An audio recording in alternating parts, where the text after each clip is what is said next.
Measuring the acceleration due to gravity, g. One way to do this is to use an arrangement something like this. We have an electromagnet holding a steel ball. The electromagnet is powered by this cell, and when we open this switch, the steel ball will drop, but also the timer here will start. The ball will then drop down to this trapdoor switch, which when the trapdoor opens will use this circuit to stop the timer. So this will give us an accurate time of the ball falling from here to here. Something like this.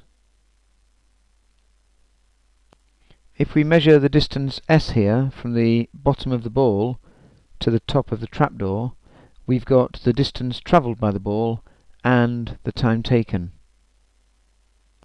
Now we need to change the value of s through several different values, measure the time taken to fall t, not forgetting of course to take several repeat readings and find the mean.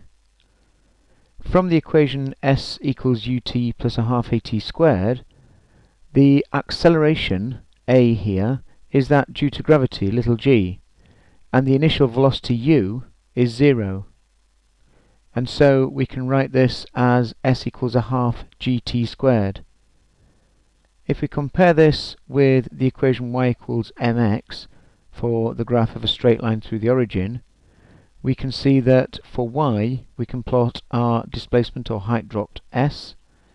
The gradient m becomes half g if we plot as our x values time squared. So if we plot a graph of s on the y-axis against time squared on the x-axis, we should get a straight line through the origin, which will have the gradient of a half g, or g over 2.